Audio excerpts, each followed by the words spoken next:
Hello, my name is Jodi Finklestein. I am the Executive Director of the Montgomery County Commission for Women, and I am actually just so thrilled to be here for Women's History Month, being able to have a conversation with the wonderful and now very recently retired Treasurer Nancy Kopp. She and I are going to talk a little bit about her career and some of the lessons that she's learned. Welcome so much. Thank you for coming. Good to be here. Thanks. Congratulations on your retirement. Thank you. Thank you. It was about time, I was told, and I think it's right. But before we start your questions, I do want to tell you that I believe the first official thing I ever did in Montgomery County was to be part of the Committee on the Status of Women in the very early 70s, which then met, and its number one proposal was to have a commission for the status of women. So did you work with Connie Morella on that? Yeah. Oh, that's fantastic. I know it's not one of the questions, but tell us a little bit more about that. Well, it was the early 70s, and I had moved here and was married and just working on the Hill, I think, and looking around, getting to know the county, and had some friends who were involved in setting this up. And I had been involved in stuff in Washington. Sure. And they said, would you like to be on the committee? And I said, sure. Everyone needs the Committee on the Status of Women. And they were the most wonderful people, Connie among them, Judith Hyman, a lot of people who were really path breakers. And it was just a great introduction to the county. Well, thank you for doing that. Yes, and it worked. Yeah, it did. It's still working. Yeah, the commission just celebrated its 50th anniversary just last year. So thank you for happy all anniversary. Of that. Thank you. And so you said you started on this in the 1970s, which well, it must have been about 72 or 3, and our recommendation then was to set up the commission. And in the midst of this, I had been working at that point for the Montgomery County delegation to Annapolis. Okay. And the 74 election was coming up. It was an election, Jodi, after redistricting. And for many decades, it was the election right after redistricting was when you saw a significant increase in women or minorities in office. Sure. Because they didn't have to run against incumbents always. Right. So I ran. What inspired you to run? Or who inspired you to run? Well, I had worked on Capitol Hill for a woman named Edith Green, who was a congresswoman from Portland, Oregon, one of the few women, and she was very inspiring. And then I went to work for the county delegation, and there were 2 wonderful women with whom and for whom I worked, Helen Koss and Lucy Moorer, who went on to become the first woman treasurer, and Helen was the first chairman of a standing committee in the House of Delegates. And they were just inspiring leaders. So when the election was coming up in 74, with a lot of chutzpah, I said to myself, you ought to try to do this. It never occurred to me I would win, but no harm in trying. Well, of course. And it happened to be a year, time of Watergate, that you almost had to be moribund to be a Democrat and not win, to be candid. And so I won, and that set a path. And I loved it. Yeah. Well, you had more than 3 decades in public service. What were some of the challenges that you faced? Well, when I first came, there were not many women. I had been introduced to that fact because when I worked for the delegation, I worked for the very small women's caucus. There were 12 women there, and helped draft the founding documents for what is now the Women's Legislative Caucus. So I got to know all the women that way and realized that there were not that many, and there had been none on the Appropriations Committee. And I was very interested in government, and you really get to know government through appropriations, and most particularly at that point, education, which was a focus. So I went to the speaker and said, there are no women on this committee. And he said, I know, and that has to change. And the chairman was ordered to put 2 women on the committee, since there were new legislators coming in. And Marilyn Goldwater, who was then elected, a colleague from District 16, our district, the 2 of us were the first 2 women on the Appropriations Committee. So that was, I don't know that was path-breaking, but we were learning a lot of new things, A, about the government, and B, about how to work Yeah. in the culture in Yeah, Annapolis. I mean, I definitely think it's path-breaking. In fact, you set a course for many women after you, and I have Yeah, to it's ask. wonderful. Yeah, well, yeah, it was fabulous, and because you had such a small women's caucus, I remember taking a tour of Annapolis a long time ago when I first got there, saying that there was no women's bathrooms sort of in the same Yes. area. So I know this seems like an odd question, It's- but it's very important. Tell us about how you made that change. Well, that was not me.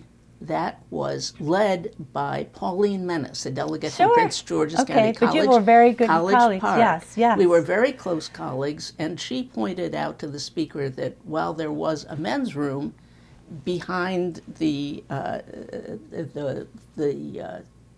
floor where the women had to go out to the public restroom some ways away on the other side of the building, and couldn't something be done? They thought that was a joke, but and in fact made Pauline the honorary chairman of the honorary women's bathroom committee, which people did not think was.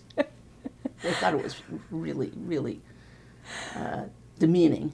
But it did result in, eventually, in a women's room. Actually, they took part of the very large men's room and gave the women a part of it. So, yeah, that was spectacular. But meanwhile, there were other much more publicly significant things happening. Of course. And the reason why I asked you that is just because when there's such a small group of women that are Yeah. making a change, everything else has to Well, change it's to like be able to having support. women on all the committees, Exactly. just recognizing that they're there. Right. What were you? Speaking of again groundbreaking, what would you say, or what do you think is the most successful thing you've done in your career? What are you the most proud of? Oh, there are a lot of things, and it spans 50 years. And you're not done. And I'm not done. No, I think one of the most important things when I was in the House of Delegates actually was to work for several years, bring in other people, and make it possible to change our old state university and state college system. We had two completely different systems, and create what is now the University of Maryland, University System of Maryland. And that allowed a synergy among all of the campuses, allowed people to know that their children in Maryland could get into the University of Maryland, allowed for cross-fertilization among the universities. There's still a long ways to go, but I think was an important step in making higher education in Maryland a leader in the nation. Thank you. That's amazing. Yeah, I think it worked very well, but it has worked very well, but it took a long time to get people to agree with it. There are other things, like I mentioned Helen Koss earlier. Helen and I co-sponsored a bill to allow married women to have credit cards in their own names. How long did that take? It took a few years.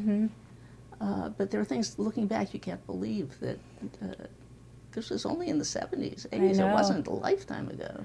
Yeah. So what's left undone? What else is it that you would like to accomplish on the policy level? Well, I think we have a long way to go now. I have become more focused in the last several years as treasurer and with national organizations on climate change. Yes.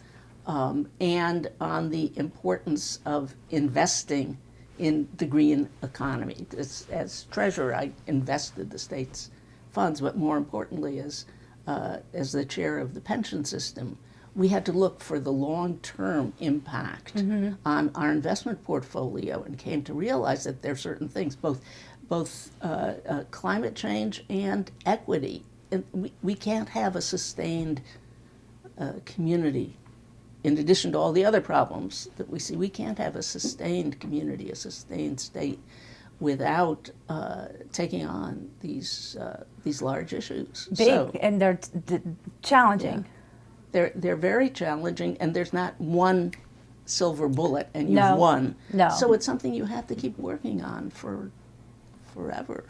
Yeah, and speaking of working on forever, what kind of advice would you give to young women and girls who sort of want to go down a path and forge new ground? That's what I would say. Do Just it. do it? Do it. That should be a slogan. Yeah, do it. We need more young people.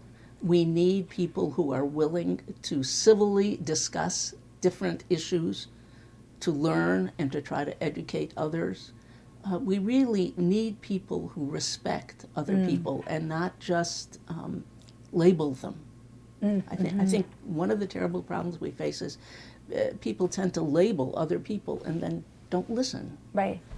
We need people to come in, to want to listen, to want to understand, and to want to work for shared goals, shared mission. So expand on that a little bit, because because sharing Just Do It with young people and making sure people are being labeled. So social media has such a large part of that, and having to talk in 30-second sound bites or 10-second sound bites is all about labeling. You're this, you're that. You believe you're that. So what would you tell people, younger people, to do it and get it done, but incorporating a sense of patience? I really think there's an awful lot to be said for seeing people face to face. Yes. I have grandchildren with whom I spend a good amount of time, and they like their screens. There's no question about it.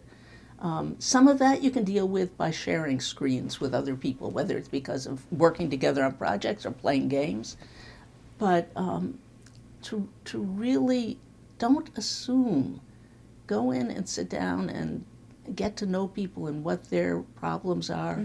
Visit other parts of the county or the state that you don't know, and try to break through the stereotypes. It's very hard. I think And what's it's the much first step harder in doing now. that? What's the first step for especially young people today?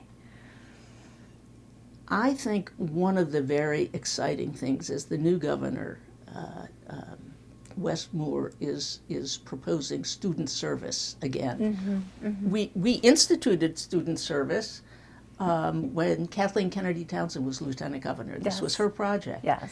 And all we had in mind, I think, is to get kids out of where they feel very comfortable or where they feel threatened, and to see what the rest of the world is like, and to show that you can actually make a difference. Yes. I think so many people don't think they can make any difference, but you can. And when you sit back and you think about your family and you think about your community, you know that you can.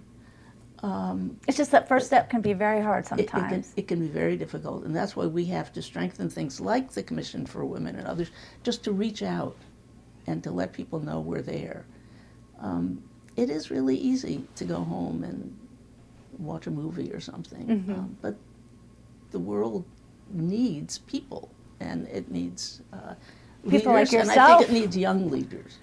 Yeah, but you still have a role in all of that by sharing your at least a small portion of your story, telling people to go out and do it and to make a difference, but being able to see everything that you've accomplished in your life and everything that you have yet to do. And so many people, I often wonder, when you walk down the street and you see people, each person has a story. Each person has accomplished a lot and has been challenged a lot. And if we could just open our eyes and find some neutral space to get to know people as people. One last thing, Jodi. When I was in the House, I spent a lot of time on public education, including trying to improve the schools in Baltimore. Yes. And people pounded on me and my colleagues for doing that because we were representing District 16, Bethesda. What I did was spend a lot of time going around Bethesda, communities, business organizations, just giving facts, not trying to, Connecting. but connecting and showing people that, in fact, we have a great interest, not just moral interest, financial interest, in assuring that people in our state, everywhere in our state, have decent education and an ability to raise a family well. It's connecting And the people dots. understand that, but you've got to get to them to let them know that we're all people. We're all in the same community, and we have to help improve it. Make a difference. Thank you so much. Thank you for everything that you've done and will continue to do. Well, it's been a lot of fun. Yeah, it is going to be fun, continued Yes, fun. yeah. Thank you for celebrating Women's History Month with us. It's a pleasure. Thank you. Hurrah for Women's History Month. Hurrah. And your commission. Thank you for helping start it. was funny.